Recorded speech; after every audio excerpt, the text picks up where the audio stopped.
रायजो राजा नोंथांमोन बड'लेण्डनि सिङाव बिटिआरनि सिङाव माखासे ओरैबायदि गोबां मोजां माने इनस्टिटिउसनफोरा गायसनजानो थांगासिनो दं रायजो राजा नोंथांमोन। मानोना नोंथांमोना नुनो मोनगासिनो दं माने फैबाय थानाय एमएलए बिसायख'थियाव मानाव गेदेर प्रमद बर'नि दैदेननाय इउपिपिएल सरखारनिफ्राय 15आव 15 15 जनाव 15 जा एकदम माने मोजां दैदेनगिरिफ्रा मोजां लिडारफ्रा मोजां माने हारिनि जाथिनि सिन्था खालामग्रा बेक्तिफोरा आसाम एसेम्ब्लियाव बिधान सभायाव एमएलए जानो थांगासिनो दं।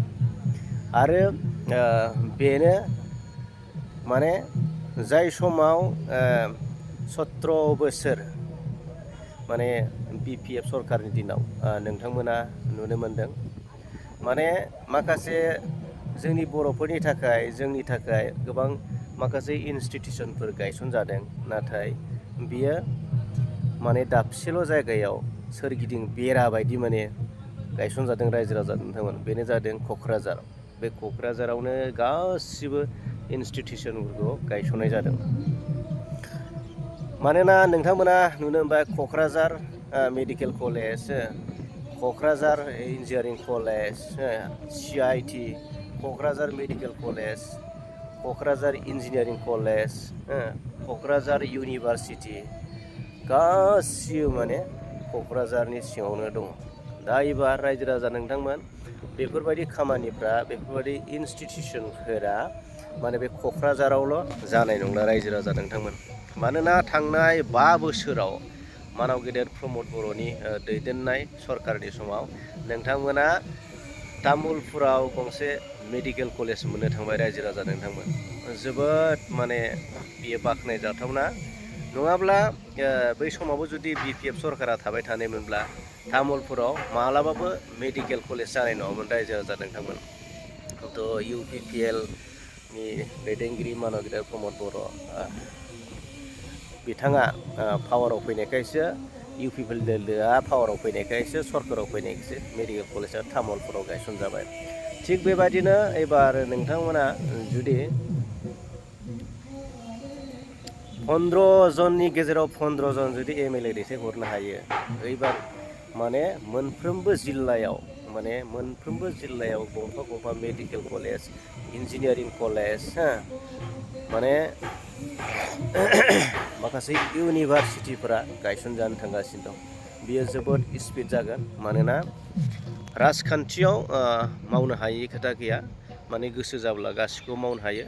नाथाय जायफोर माने एमएलए, जायफोर एमसिएलए माने जायफोर एमएलए माने बिथांमोना मावनो गोसो गैयैयावसो माने बेफोर खामानिखौ मावनायखौ नुनो मोना। आरो माखासे जिथुनाखि बेफोरबायदि स्किम लाबोनायनि जिथुनाखि माबाखौ सिस्टेमफोरखौ मोनथियावबो माने बेफोरबायदि आसनिफ्रा फैया रायजो राजानो। बेनिखायनो थांनाय 17 बोसोराव बिपिएफनि सरकार दैदेननाय समाव माखासे इनस्टिटिउसना जेसेबांबायदि गायसनजानांगौ बेबायदि गायसनजानायखौ नुनो मोनाखै।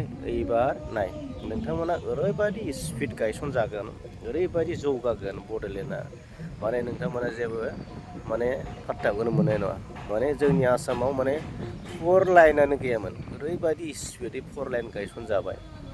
थिग बेबायदिनो माने नैबे मानाव गेदेर प्रमद बर'नि दैदेननाय जि सरकार, बे सरकारनि दिनाव नोंथांमोना ओरैबायदि माने स्पिडै गायसनजानायखौ मोननो थांगासिनो दं, इनस्टिटिउसनबो मोननो थांगासिनो दं। बेयो नोंथांमोननि थाखाय खोब खाफाल गोनां।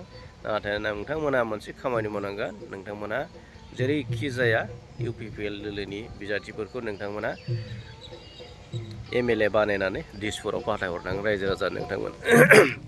मानोना नोंथांमोना मिथिगौ, जों बयबो मिथिगौ। मानोना जिथुनाखि जोङो खोनायो 700 कौटि 800 कौटि बिटिसि काउन्सिल जौगानायनि थाखाय माखासे थाखा फैयो रायजो राजा नोंथांमोन। बर'नि गोग्लैसोनाय ओनसोलखौ जौगाहोनो थाखाय, बर'नि दुखिया रायजोफोरनि थाखाय माखासे अनसुंथाइनि थाखाय 700-800 कौटि थाखा फैयो। नाथाय बेफोर थाखाखौ जोङो मोजां खामानियाव बाहायनायखौ नुनो मोना। मानोना माने जेसेबां थाखा फैयो बेफोरखौ गाव गावनि लाइफ स्टाइल सोलायनाय चेन्ज खालामनायावसो बाहायनायखौ जों नुनो मोन्दों। गारि मथर दामि दामि गारि मथर ओरैबायदि न' लुदों, मोजां मोजां न' लुदों। नाथाय रायजो राजा नोंथांमोन ओनसोल जौगानाया गोबां लासै माने ओनसोलनि खामानि मावनाया रायजोनि खामानि मावनाया खोब माने गोग्लैसोनाय रायजो राजाथ' बेफोरनो मोनसे फोरमान रायजो राजा नोंथांमोन। मानोना गावबा गावनि लाइफ स्टाइलखौसो सोलायनायनि थाखाय बिटिसि काउन्सिलनि जौगानायनि थाखाखौ बाहायनायखौ जोङो नुनो मोन्दों। बेयो मोनसे रोखा रायजो राजा नोंथांमोन। नङाबा सरकाराव फैनाय लोगो लोगो पावाराव फैनाय लोगो लोगो गारि मथर न' बां बिल्डिं बोरै लुनो हायो? बेफोरो रायजोनि थाखा गोजा रायजो राजा नोंथांमोन। आरो नोंथांमोना मोनथिगौ नैबे काउन्सिल बिटिसि काउन्सिला एकदम फिसा काउन्सिल, मिनि काउन्सिल माने बेफोरजों माने बर' हारिनि गांनाय उखैनाय माने आंखालफोरखौ सुफुंनो हाया, मालाबाबो सुफुंजोबनो हाया। आरो बेफोर थाखाखौ माने एफा एनैल' मावो, बेनिफ्राय फ्राय बांसिन नोंथांमोना नुनो मोनो बेफोर थाखाखौ इलेक्सन फैबा इलेक्सनाव बाहायनो थाखायसो दोनो, केम्पेइन खालामनोसो दोनो। माने जेसेबां केम्पेइनाव थाखा गारो माने रायजोनि खामानि मावनायाव जोङो गारनायखौ नुनो मोना। आरो जेसे केम्पेइनाव जेसेबां थाखा गारो बेफोर थाखाखौ जुदि रायजोनि उन्नतिनि जौगानायनि थाखाय खामानि मावोबा बिराद जौगागौ। नाथाय पावाराव फैफिननो थाखायसो माने थाखाफोरखौ बुथुम दोननानै बाहायनायखौ जों नुनो मोनो। थ' बे मोनसे जाहोन रायजो राजा। आरो मोनसे खारन रायजो राजा नोंथांमोन, मानोना जोंनाव माने एमएलए बिटिसि काउन्सिलनि एमसिएलएनिख्रुइ सासे एमएलएनाव बांसिन पावार दं रायजो राजायाव। माने एमसिएलएआ बेबादि इनस्टिटिउसन गायसननो हानाय, लाबोनो हानाय खेमथा गैया रायजो राजा नोंथांमोन, खेमथा गैया। आरो सेन्ट्रेल सरकारनि बेफोर गासिबो स्किम गोजा।